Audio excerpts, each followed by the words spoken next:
बेला भाभी, खाने में कितनी देर है? मुझे जरूरी मीटिंग पे जाना था। मैंने क्लाइंट को भी रोका हुआ है। भाभी, आप तो कह रही थी खाना बना हुआ है, जल्दी से खाना लगा दें। हाँ हाँ उस्मान, आ रही हूँ, बस थोड़ी ही देर, बस 5 मिनट इंतजार करो, तैयार है खाना। अरे बेटा उस्मान, क्या हो गया? पता तो है कि तुम्हारी भाभी टाइम से खाना दे देती हैं, तो आज इतनी जल्दी क्यों मचा रहे हो? खैरियत है? अरे अम्मी जी, इसे खाने से ज्यादा अपनी शादी की जल्दी है। आपको इसके अंदाज नहीं बता रहे। ये चाहता है कि इसकी बीवी ले आए अब। और अम्मी, आप भी बस जल्दी करें और इसकी शादी कर दे। क्या मेरी बीवी के पीछे पड़ा रहता है, हर वक्त उसे परेशान करता है। इसकी बीवी आएगी तो इसे संभालेगी। हाँ अशर बेटा, तुमने तो बिल्कुल मेरे दिल की बात कर दी। मैं भी अब चाहती हूँ कि जल्दी से अपने दूसरे बेटे के फर्ज से भी सबकदोश हो जाऊं। बस इसके लिए लड़कियां देख रही हूं मैं। और फिर खाना खाते ही आशिर और उस्मान जल्दी जल्दी ऑफिस के लिए चले जाते हैं। बेला बहू, मैंने और आशिर ने सोचा है कि अब उस्मान की शादी कर दें। क्या हर वक्त तुम्हारे पीछे पड़ा रहता है? भाभी ये बना दो, भाभी वो कर दो, भाभी खाना कपड़े, तुम भी बेचारी परेशान हो जाती होगी। अरे नहीं माँ जी, कैसी बातें कर रही हैं? मैं उस्मान से बिल्कुल भी परेशान नहीं होती। वो बिल्कुल मेरे छोटे भाइयों की तरह हैं। हाँ, लेकिन मैं भी चाहती हूँ कि अब उसकी शादी हो जानी चाहिए। उसकी उम्र हो चुकी है। क्या आपकी नज़र में कोई लड़की है? हाँ बेटा, मुझे उस्मान के लिए ईशल बड़ी अच्छी लगती है। तुम्हें याद है, मेरे मुल्तान वाली कज़न है जो सलीका, वो जब शादी पे आए थे तो उसकी बेटी ईशल भी साथ आई थी। वो इतनी सुलझी हुई बच्ची लगी मुझे, अपने काम से काम, अपने मतलब से मतलब। बस मैंने तभी उस्मान के लिए उसे पसंद कर लिया था। और फिर इस तरह कुछ ही अरसे बाद जुलेखा बेगम अपने छोटे बेटे उस्मान के लिए ईशल को ब्याह कर घर ले आई। सब लोग ईशल के आने से बहुत खुश थे। जुलेखा बेगम को अब अपना घर मुकम्मल महसूस होने लगा। लेकिन ईशल जितनी चुपचाप और सुलझी हुई महसूस होती थी, वो उसके बिल्कुल उलट थी। उसे ज्वाइंट फैमिली सिस्टम तो बिल्कुल भी पसंद नहीं था। पहले दिन से ही वो सोच कर आई थी कि वो घर का बंटवारा करवाएगी और अपने और उस्मान के लिए अलहदा घर लेगी।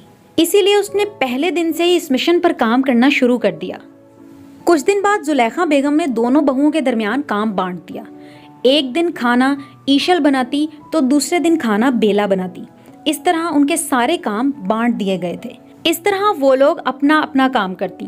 अब जिस दिन बेला की खाना बनाने की बारी होती, उस दिन तो पूरे घर में कोई मसला नहीं होता था, क्योंकि बेला तो पहले ही सलीके वाली थी। उसने तो घर संभाला हुआ था, इसलिए अभी भी वो वक्त के साथ सब कुछ कर लेती थी।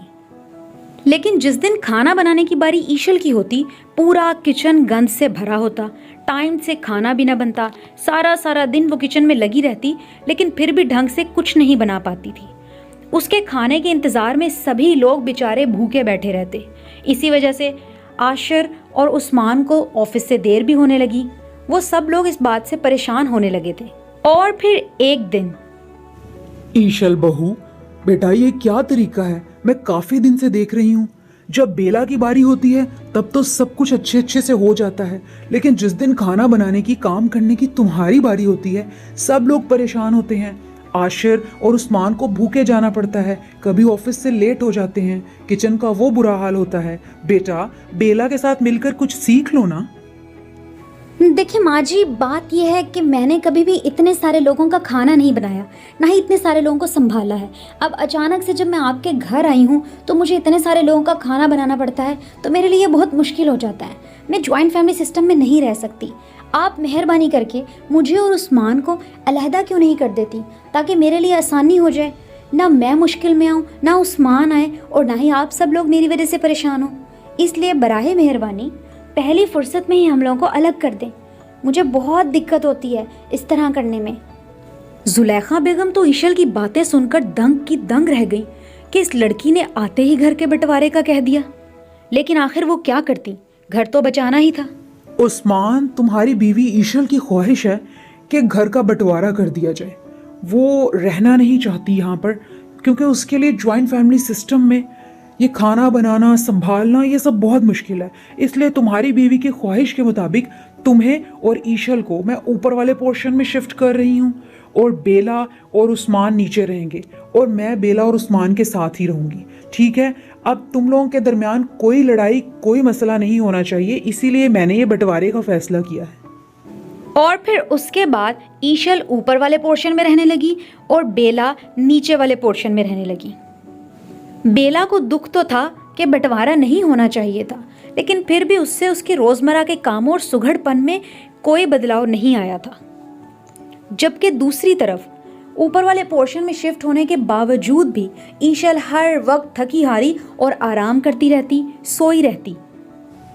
ईशल, बहुत भूख लगी है, ऐसा करो जल्दी जल्दी से खाना लगा दो। सुबह भी मैं नाश्ता नहीं करके गया क्योंकि तुम सो रही थी, तुम्हारी आंखें नहीं खुलती। अब जल्दी से खाना लगा दो, पेट में चूहे दौड़ रहे हैं। लेकिन उस्मान, खाना कैसे लगा दूं? खाना तो बना ही नहीं। मेरे सर में इतना दर्द था और जब मैं उठी हूँ मेरी तबीयत भी ठीक नहीं थी। फिर किचन में गई हूँ तो किचन बहुत बिखरा पड़ा था, तो इस वजह से मैं खाना नहीं बना सकी। ऐसा करो, तुम कुछ बाहर से ऑर्डर कर लो ना, मुझे भी बहुत भूख लगी है, प्लीज कर लो ना।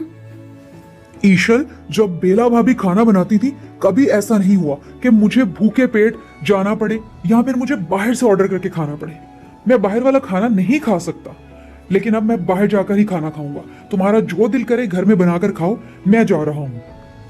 वो बेला भाभी, कुछ खाने के लिए बना है? मुझे बहुत जोरों की भूख लगी है। अब बाहर से आपको पता है मुझसे नहीं खाया जाता। ईशल ने कुछ नहीं बनाया, अगर खाना बना हुआ है तो। अरे उस्मान, कैसी अजनबियों वाली बातें कर रहे हो? तुम मेरे भाइयों की तरह हो, तुम्हारा पूछने का बनता ही नहीं।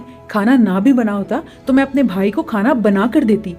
अच्छा चलो, परेशान होने की जरूरत नहीं है। जब खाना खाने का दिल चाहे फौरन आ जाया करो नीचे, मैं खाना बना दिया करूंगी। अभी चलो सब लोग मिलके खाना खाते हैं। और फिर उसके बाद काफ़ी दिन बाद वो चारों इकट्ठा हुए और मिलकर खाना खाया और बहुत सारी बातें की। ईशल की गैर जिम्मेदारी और फोहड़पन की वजह से अब उस्मान मोस्टली नीचे ही जाकर खाना खाया करता था, या ऑफिस से खा लेता या नीचे खा लेता। घर में आता तो सिर्फ सोने के लिए आता। सुबह को ईशल सोई होती तब चला जाता। ईशल अब बहुत ही अकेलापन महसूस करने लगी, उसे बहुत शर्मिंदगी होने लगी। मैं आप सब लोगों से माफ़ी मांगने आई हूँ। मैं बहुत शर्मिंदा हूँ। मेरी ये सोच बहुत गलत थी कि मुझे अलहदा होना है, घर का बंटवारा करना है, जबकि असल खुशी तो घर वालों के साथ मिलजुल कर रहने में है। मुझे अब बहुत अकेलापन महसूस होता है और समझ आती है कि फैमिली से बड़ी नेमत कोई नहीं होती। अब मैं वादा करती हूँ कि मैं अपना फोहड़पन ख़त्म कर दूँगी। अब हम सब लोग एक छत के नीचे एक किचन में खाना खाएंगे और सब मिलकर रहेंगे। बस आप सब लोग मुझे एक दफ़ा माफ़ कर दें। सबको यकीन आ गया था कि अब ईशल को इस बात का बखूबी अंदाज़ा हो गया है कि घर का बंटवारा अच्छी बात नहीं है, इसलिए सब ने उसे माफ़ कर दिया। अब सब लोग हंसी खुशी एक छत के नीचे रहने लगे।